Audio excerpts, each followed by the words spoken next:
realise how somebody could smoke that much without passing out. David, you had to smoke so much on the show. Well, I mean, I'm not referencing I love now, it so much. but like, I don't understand how like you do not pass. Stranger Things is easily one of the best shows of the last decade. It features great writing, wonderful acting from both the older and younger cast members, stories that feel truly special and unique, and a visual aesthetic via the 80s setting that really drives home how special it is. Fans are eagerly awaiting for season 4 to return, especially since production had to be stopped because of the coronavirus. But their waiting will no doubt be justified because Stranger Things has rarely disappointed fans, so allow us to tell you 7 reasons why Stranger Things 4 is going to be the best season yet. Be sure to like the video and subscribe to the channel. Just a reminder about our new giveaway. We're giving away the new iPad Pro or the new iMac Pro. The choice is yours. All you have to do is watch the full video, leave a like, comment the keyword hidden in the video, and make sure you're subscribed. It's that simple. Number 7. They know what they're doing.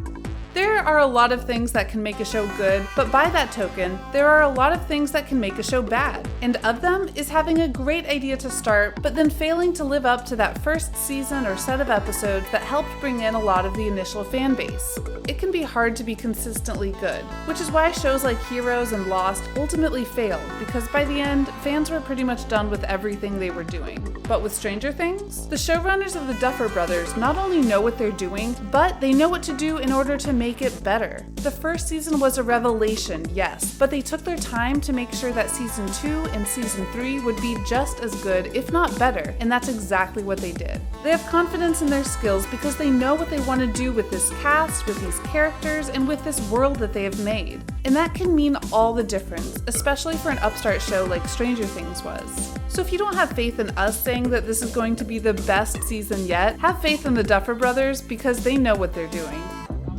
Hi, I'm Matt Duffer. Ross Duffer. We created Stranger Things. The project is their baby. They're the fathers of Stranger Things. They're just extremely good storytellers, so I feel in really good hands. Number 6. Each season gets better and better. Which brings us to the obvious second point. As we noted, it can be very hard to go into a series and try to make it better and better with every single episode and season. But because of how they did things in regards to shorter seasons and not a lot of filler, Stranger Things became a must-watch in every season they did. Even the trailers for them were massive events. Like when season 2 had the kids riding up in Ghostbusters outfits, which was apparently a very hard thing to have happen due to rights, and season 4 was no different with the reveal that Chief Hopper was alive and in Russia. And with the story, elements continue to grow. Now, yes, there are parts of seasons that haven't always been the best. Eleven's family arc, for example, with her powered sister, didn't really resound with fans in season 2. But overall, the seasons have been praised universally for their quality, storytelling, and more. Plus, given how season 3 ended, there's a lot of fresh kinds of stories coming our way, and that makes it all the more exciting. What is Noah Schnapp's? Roblox. Oh, I love Roblox. It's this game. Do you have one? Oh my god, oh, I always play with Millie's little sister. Okay. What apps does Noah Schnapp? There's an app. Oh, I have an app that like takes pictures and Number 5. Paradigm Shift.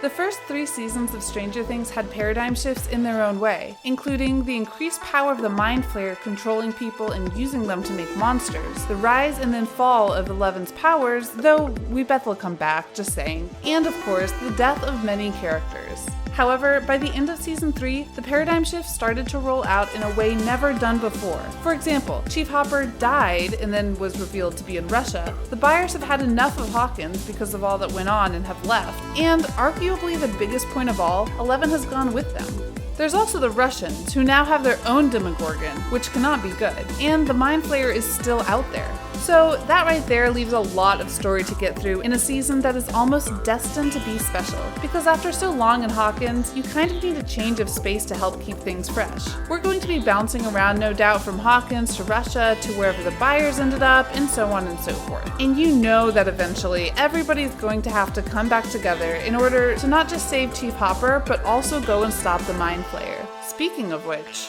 Hey guys, I'm Gaten Matarazzo and I play Dustin on Stranger Things. I look like a serial killer. My mustache like falling off. Number 4. Expansion of the Upside Down. There are two kinds of ways to handle monsters in movies and shows like this. You either show them all the time and make them a constant source of fear, or you do a slow burn and make people wonder what the monster's really like, when it'll strike next, and so on. Think of it like Jason and Freddy for the first example, and the Xenomorph in the original Alien films as the latter. With the Mind Flayer and the Upside Down, there are honestly only a few things we know for sure about it. The Hawkins crew have been to the Upside Down a few times, and the Mind Flayer has been a presence, but not exactly a full-form terror that we know a whole lot about. Between the Hawkins crew and the Russians, who obviously have their own agenda for the nightmare dimension, there have been some strides to find out more and either control it or seal it. But the fact remains, we really don't know much about this dimension. With rumors spreading about season 4 being the last season, more on that later, this makes these upcoming episodes the perfect time to fully explore not just the Upside Down, but the Mind Flayer itself. Where did this being come from? Why is it so bent on corrupting the human world? Why was it only able to start its attacks back in the first season of the show? And of course, what other terrors is it going to try and bring upon the world in its desire for conquest? That's a lot of questions, and if we get the answers to some of these long-burning questions, it might help make season 4 even greater than before. So, CCD Smiles is an organization to help people with cleidocranial dysplasia. I have this condition. You guys might remember that I talk about it in the first episode of season 1 when the bullies are making fun of me because of my teeth. And I still don't have my teeth, actually. I didn't realize that crack was going to be so audible. I'm sorry. I usually am the only one that hears that, but right next to the mic, wow. Number 3, the characters. Let's be honest here, there are a lot of reasons to like Stranger Things, and not just basic ones like it's a really good show or the monsters look great and all that. In many ways, the characters are what truly makes the show. That's a big reason why much of the cast is so beloved since the series began, especially Finn Wolfhard, Millie Brown, and David Harbour. And so the stories that these characters are going to get in season 4 will no doubt be special.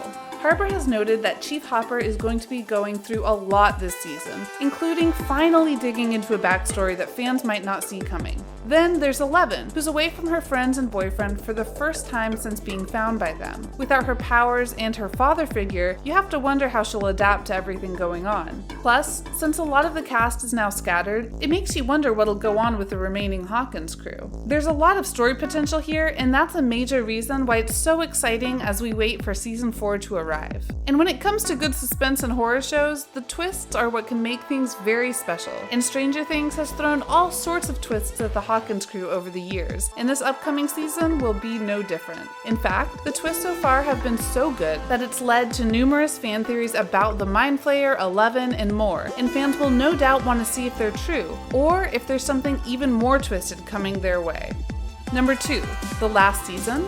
There have been rumors for some time that Stranger Things wouldn't be lasting too much longer. In fact, the Duffer Brothers themselves noted that they likely weren't thinking about going past season 4, barring something profound or important story-wise. Ironically, they had a very logical reason for doing that short of a run. They knew that logically, no one would want to remain in a small town that is constantly being ransacked by monsters. If only other shows had that kind of logic when planning their runs. Lost. Anyway, with this potentially being the last season, there's little doubt that the Duffer Brothers will do all that they can to make the season memorable. Plus, because of the lockdown, the wait is even longer than it was originally going to be, so the showrunners will no doubt want to make the wait worth it with very rewarding episodes. After all, if this is the last ride of the Hawkins crew, wouldn't you want them to go out with a bang? Number 1, the 80s references.